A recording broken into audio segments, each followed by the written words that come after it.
Why is unemployment at a record low? But everyone that I know that is looking for a job can't find one right now. Even though unemployment is low, finding a job is though the ones available might require specific skills I don't have, or there's just too much competition. Some jobs are part-time or gig-based, which doesn't work for me, and the ones I want don't meet my salary expectations. Plus, even though unemployment is low nationally, it's still hard to find something in my area. Hiring is fairly slow right now, but there's also a very low number of layoffs and firings. So you have low unemployment and finding a new job is hard. This is especially true for white-collar industries.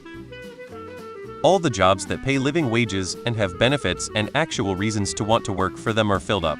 The available jobs are service industry and retail positions where the pay sucks, the hours suck, the benefits suck or are non-existent, and you're treated like shit. If you want one of those jobs, take your pick. The easiest time to find a job is when you already have a job.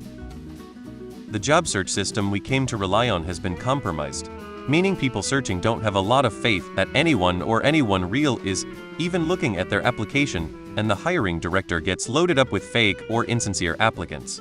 ID say confidence and who has their finger on the power to make connections happen. ID also say person-to-person networking in person builds trust and connections between seekers and job opportunities often happen. End-of-year hiring freezes are definitely a thing. Early next year hiring will likely tick back up. Nice jobs are already filled and the population you see searching are looking for WFH hybrid, white-collar opportunities. Layoffs are not bound until at least start of next calendar year, and most companies I've heard from have a hiring freeze. Schools are always hiring. I was hunting for a job less than a month and was offered 2 positions. Well, a lot is industry dependent. Also, locations can vary. Maybe your area is bad. Are a lot of the people you know in a certain industry or location? There are more government jobs and more unskilled labor than ever, but almost every other sector has slowed down or declined. That means if you lose your office job, you're going to struggle to find a new one. But that Tyson chicken factory probably has an open slot. Not necessarily the employment a lot of people are looking for or want. Easy. Unemployment is only tracked by unemployment claims. Millions of us run out of benefits without getting new jobs or end up in temp jobs and are no longer considered unemployed even though we're not working.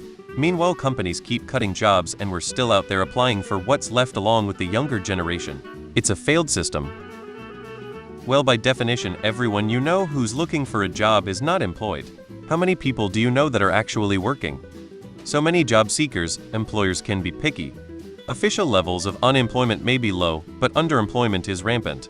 That's despite a declining labor force participation rate, which is frankly very concerning. Employment rates are a horrible metric to use. It's almost like unemployment has very little to do with actual access to jobs that are worth the stress. You can have hundreds of crap jobs that don't pay you anything. But if no one wants to do them unless they have other choice, what's that going to really mean? The jobs that are open for a reason. Typically shit pay or a shit company or both. Labor participation rate. It strips out those who do not meet the qualifications of unemployed, think the severely unemployed, thus skewing the actual numbers. Unemployment numbers are only the people who have filed for and currently receiving unemployment benefits. Unemployment benefits run out in 6 months. After that, they are not calculated in the unemployment numbers. There is a call that goes out to job seekers that have fallen off unemployment and they are asked if they are still looking unemployed or employed. And based on that data, the people that number is extrapolated and taken into account for national numbers. It's completely wrong, outdated and inaccurate. There is a huge demand for talent. Most candidates lack said talent. Every employer wants a unicorn that they don't have to train and will outperform an average employee. They are not going out of business if they don't hire someone today. Of course they are hiring, just not any all-warm body.